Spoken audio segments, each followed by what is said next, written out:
અને આમાંના કેટલાય લોકો એવા છે કે જેને પોતાના વૃદ્ધત્વ માટે બહુ ફરિયાદો છે. ગોઠણ દુખે છે, મજા નથી આવતી, દીકરો આમ કરે છે, દીકરાની વહુ આવું કરે છે. એવા દરેક વૃદ્ધોને વિનંતી છે કે જુવાની બધાને આવે છે, લગભગ બધાને જુવાની આપે છે, વૃદ્ધત્વ કોકને જ મળે છે. આ જગતમાં કેટલાય એવા નવયુવાનો છે કે જે તમારી ઉંમર જીવ્યા વગરના પૃથ્વી પરથી પસાર થઈ ગયા. હાર્ટ એટેકથી હોય, કોરોનાથી હોય, એક્સિડન્ટથી હોય, કોઈ પણ રીતે જે ઉંમરની તમે ફરિયાદ કરો છો એ ઉંમર જીવવા માટે એમણે ખૂબ બધું પીડા ભોગવી છે. તો ઈશ્વરે તમને ક્યાંક બાકી રાખ્યા છે કોઈક સારી વાત માટે, સારા વિચાર માટે, તો એ ગોતી લ્યો. આટલું બધું આપણે સૌજીભાઈનું સાંભળીએ તો આમાંના એક પણ વ્યક્તિને એવું ન થાય કે હું મારું જીવવાનું કારણ હવે કંઈક જુદું કરું, મારા છોકરાઓ, મારું ઘર, મારો પરિવાર બધા સાથે. અને એમાં આપણે કેવું વાક્ય કે આપણે ક્યાં એટલા પૈસાવાળા છે. એક ધર્મની બહુ ખોટી રીતિ થઈ ગઈ કે દાન દેવું એટલે કંઈક તમે પૈસાનું જ દાન આપો એને દાન કહેવાય. અત્યારે જે બપોરે જે બહેનો રોટલાઓ ઘડે છે એ પણ એક પ્રકારનું શ્રમદાન જ છે. એ આપણે નથી જોતા. આમાં તકલીફ હવે એ થઈ છે કે કોઈ વ્યક્તિ આપણને કેટલો પ્રેમ કરે છે ને એનો આધાર આપણે ભેટની કિંમત કેટલી છે ને એના ઉપરથી લગાવીએ. મોંઘી ભેટ તો બહુ જાજો પ્રેમ કરતો હશે એવું આપણે માનવા માંડ્યા છે, ખાસ કરીને સ્ત્રીઓ. લગ્નના ચાંદલામાં કોઈક મોટી ને મોંઘી ગિફ્ટ આપે તો કે આ ભાઈને બહુ આપણું લાગે છે, સંબંધ એને હાંચવો. હવે કોઈક એવો માણસ હોય કે જે આર્થિક રીતે સંપન્ન ન કરી શકતો હોય પણ તમારી લગ્ન નિમિત્તેની બધી થાળીઓ ગણવામાં એને રોલ આપ્યો હોય તો એમાં તરફ આપણું ધ્યાન ન જાય. જેણે મોટી ગિફ્ટ આપી છે ને એને ગિફ્ટ ક્યાંકથી આવી છે ને એને ખોલી નથી, એને કોકને પધરાવાની જ હતી. એવા લોકોના ઘરના માળિયામાં ફિક્સ એક હોય છે રિસાયકલ કરવા માટે. જેમ સોનપાપડી દિવાળીમાં થાય એમ જ ભેટ જાય. પણ બની શકે કોઈક એકાદ નાનો તમારો સગો હોય, થોડોક દુબળો હોય, આર્થિક રીતે એટલું સંપન્ન ન હોય, સત્તા ન હોય, સંપત્તિ ન હોય, પણ તેમ છતાં તમારી સાથે જોડાયેલો એનો આનંદ અને હર્ષ હોય એટલે તમારો પ્રસંગ એ રૂડો લાગતો હોય, પ્રયાસ કરતો હોય કે ક્યાંક તમારો રૂડો થાય. ઈશ્વરે ક્યાંક તમને આંખ, નાક, કાન બધું જ સાબુત આપ્યું છે. એનો અર્થ એ છે કે તમારી આજુબાજુની એકાદ વ્યક્તિ જેને નથી મળ્યું, જેમ કે અમારા બાળકો મનોદિવ્યાંગ છે, ક્યારેક જઈને જુઓ ને આવી સંસ્થાઓમાં, આવી સ્કૂલોમાં, તો તમને ખબર પડે કે આંખનું હોવું શું ચીજ છે, પગનું ચાલવું શું ચીજ છે, બોલવું શું ચીજ છે. 32-42 વર્ષનો દીકરો હોય, જુવાન, મોઢામાંથી લાળ જતી હોય અને માખી પણ ન ઉડાડી શકે એવી સ્થિતિમાં કેટલાય તમારી આજુબાજુ અત્યારે જીવી રહ્યા છો. અને તમે એમાંના એક છો કે આટલા બધા 8 અબજની વસ્તીમાં સોમવારની સવારે, શ્રાવણ મહિનાની સોમવારની સવારે ગંગા કિનારે આપણે નિરાતે બેસીને કશુંક સાંભળી શકીએ છીએ. તો તમે તમને નસીબદાર નથી ગણતા?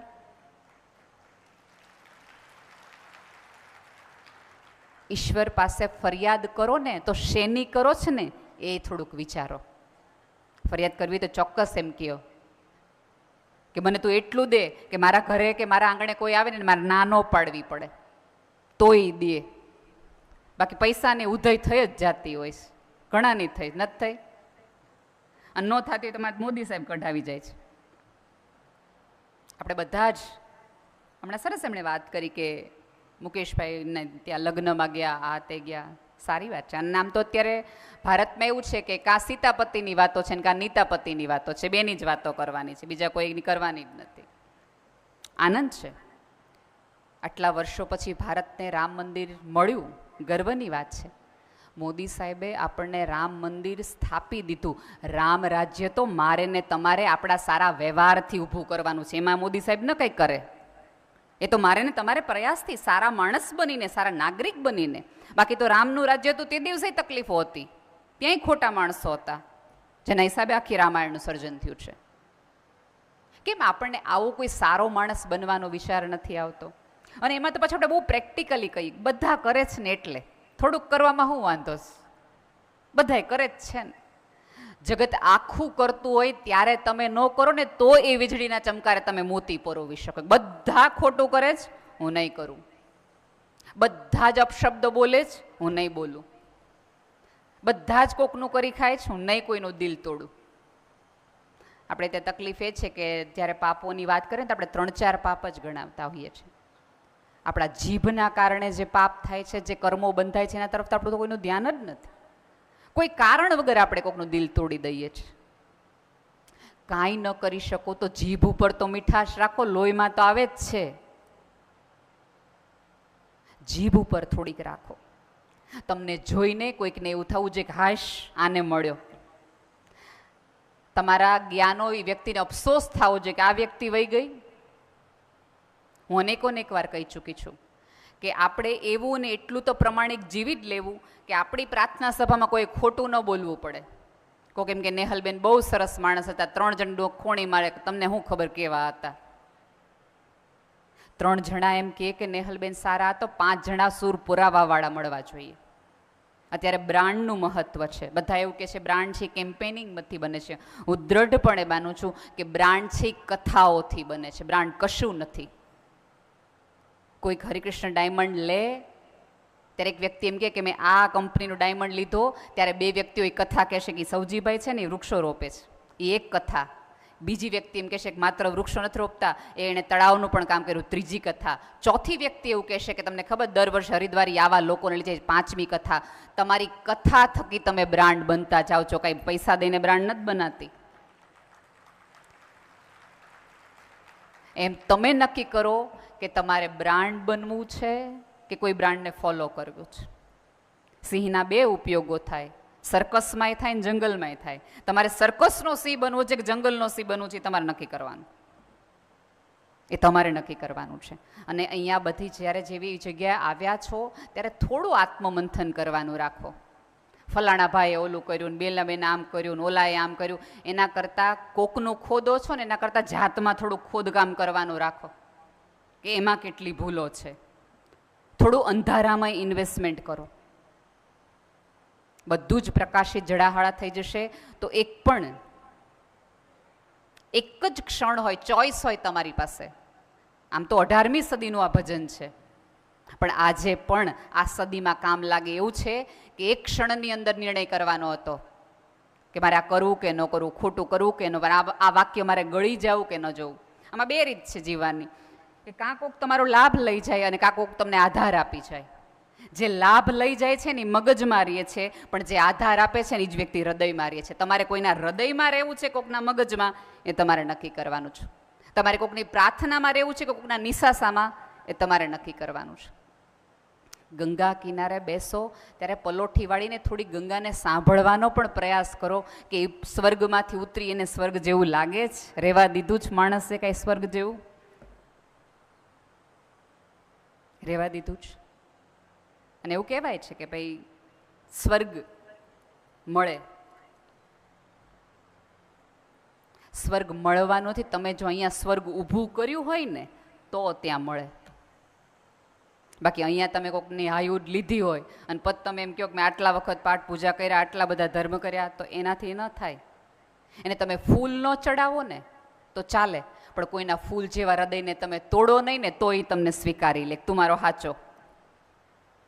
આટલી જ નાની અને કથાની વાત છે, પણ તેમ છતાં કેમ આપણે એવા છે. એક વખત સ્વામી રામતીર્થ, બહુ જ મોટું અધ્યાત્મ જગતનું નામ છે, એ જાપાનમાં ઇવનિંગ વોકમાં જઈ રહ્યા હતા અને એક બહુ જ મોટું બિલ્ડિંગ સળગી રહ્યું હતું. લોકો ચીસાચીસ કરી રહ્યા હતા, ફાયર બ્રિગેડવાળા બધા કરી રહ્યા હતા. અને સ્વામી રામતીર્થ, આપણા દેશનો એક સાધુ, એ આખી ઘટના સળગવાની જોઈ રહ્યો છે. એવાની અંદર બધા જ લોકો પોતાનું મહત્વનું હોય, કારણ કે આગ લાગે ત્યારે તો તમારું સૌથી મહત્વનું એ તમે લઈને નીકળો ને. એટલે એમાં એક સમૃદ્ધ માણસ, શ્રીમંત, બધાને પૂછતો રહ્યો, પોતાના નોકરોને, ઓલા કાગળ લઈ લીધા, ઓલા લોકરની ચાવી લઈ લીધી, ઓલો સેટ લઈ લીધો, ઓલું તિજોરી આખી ઉપાડી લીધી, બધી. એટલે બધા એક ટીક માર કરે, હા એ લઈ લીધું, હા એ લઈ લીધું, હા લઈ લીધું, ઓલું તમારું લઈ લીધું, ઓલું તમારું લઈ લીધું. છેલ્લે ત્યારે સાવ મકાન રાખ ને ખાક થઈ જતું હતું ત્યારે ઓલા શેઠને યાદ આવ્યું કે મારો દીકરો અંદર રહી ગયો. સમૃદ્ધિ બચાવી લીધી, સંપત્તિ બચાવી લીધી, હીરા માણેક બધું જ બચી ગયું, પણ દીકરો અંદર રહી ગયો. એટલે અચેતન મેળવવાની લાયમાં ને લાયમાં એણે ચેતનાને ગુમાવી દીધી. હું ને તમે ક્યાંક આ જ કરીએ છીએ કે વસ્તુ ભેગું કરવાની લાઈમાં ને લાઈમાં વિચાર નામનું તત્વ ભૂલી જઈએ, પછી રાહ જોઈએ કે વીજળી થાય ને ચમકારો થાય ને મોતી પરોવો, એમ ન પોરવાય, એમ જીવે ન પોરવાય. આપણો જીવ જ આમ જોવો ને તો ક્યાંય પોરવાતો નથી. અત્યારે નરેશભાઈ કાલ કદાચ સ્વામીજી આવે ને, પ્રયોગ કરાવડાવજો કે કોઈએ કાંઈ કરવાનું નથી, સ્થિરતાથી આંખ બંધ કર્યા વગર 5 મિનિટ, હું 5 મિનિટ તો વધુ કહું, 3 મિનિટ બેસવાનું છે. 2.5 મિનિટે આપણે જે પાડોશી બેઠા છે કે નથી બેઠા એને તરત જોઈ લે. સ્થિરતા. ગંગા આટલી ખળખળ વહે છે ને, સ્થિરતાથી જોશો તો એમાં એક વચ્ચે લય અને એક સ્થિરતા છે. હવે તો ફિઝિક્સ પણ સ્વીકારે છે આ બધી વસ્તુ. અને ગઈકાલે જે આપણને ખોટું લાગતું હતું ને, તો બધું હવે સાચું ધીમે ધીમે બનવા જ માંડ્યું છે ને. એને તમે ચમત્કાર કહો છો. પેલા ઉડવાનું શક્ય લાગતું હતું, ત્યારે લોકો ઉડવા માંડ્યા છે. કોને ખબર છે કે આવતા દિવસોમાં સૌજીભાઈના દીકરાઓ તમને બધાને ચંદ્ર ઉપરની યાત્રા કરાવે. અત્યારે ભલે આપણને ખોટું લાગતું, પણ આવતા દિવસોના એ ચમત્કારો જ છે બધા. વિજ્ઞાન હવે આગળ જ એટલું બધું વધી ગયું છે. સ્પેસની જર્ની તો થવા જ માંડી જ ને. એટલે અહીંયા બેઠેલ તમામ લોકોને વિનંતી છે, વલ્લભભાઈ કીધું એમ કે ગઢપણ આવે, તમને અનુભવાય એ પહેલાં કશુંક ચેતનવંતું, કશુંક વિચારશીલ એકાદ વિચારને, આપણે ત્યાં એક મંત્રની દીક્ષા જ એટલા માટે હતી કે તમે એક વિચારને આજીવન વળગીને રહો. પણ ઓલા હવાર હાંજના 3 અલગ અલગ અલગ અલગ થયું ને, એટલે કાંઈ ભેગું ન થયું. બાવાના બધાએ બગડે. આટલા બધા સેવાના કામો હતા, કેમ સૌજીભાઈ 2 જ પસંદ કર્યા, વૃક્ષ અને પાણી. કારણ કે આવતા દિવસોમાં એની ખોટ. આવો એકાદ વસ્તુ લઈને તો તમે ધૂણી દખાવો. જરૂરી નથી કે દરેક ધૂણી છે ને તમારે ગિરનારમાં કે કોઈક આવી જગ્યાએ તમારે ધૂણો દાખવો પડે ને એમાં અગ્નિ નાખવી પડે, અગ્નિને પ્રજ્વલિત કરવી પડે. અમુક ધૂણાઓ એવા હોય કે જેમાં આપણે જાતને હોમવી પડે. સંકલ્પ લેવાની લાખણશીભાઈએ વાત કરીને, સંકલ્પ લેવો હોય તો ખાવા પીવાનો નહીં. એમ કયો આજથી કે આજથી હું ક્યારેય કોઈનું દિલ નહીં દુભાવું. 2 વાત કરતાં પહેલાં હું વિચાર કરીશ. મને કોકના રહસ્ય ખબર પડશે તો હું એને થોડાક સિક્રેટ રાખવાનો પ્રયાસ કરીશ. પણ આપણને જેવું આમાંના કોઈક વ્યક્તિએ નબળી ક્ષણની અંદર એકાદ રહસ્ય કીધું હોય ને, તો તરત આપણે ગામમાં વહેંચતા ફરીએ. પ્લીઝ પ્લીઝ, આનંદ, પ્રણામ. આપણી વચ્ચેથી એવો જયરા છે, એમને ખૂબ બધી તાળીઓથી આપણે વધાવીએ. હંમેશા સાધુ છે કેસરી કપડામાં હોય એવું નથી. અમુક આવા પણ હોતા હોય છે કે જે પોતાની સાધના, પોતાના સાહિત્ય ને જીવાડવાનો સતત પ્રયાસ કરતા હોય છે.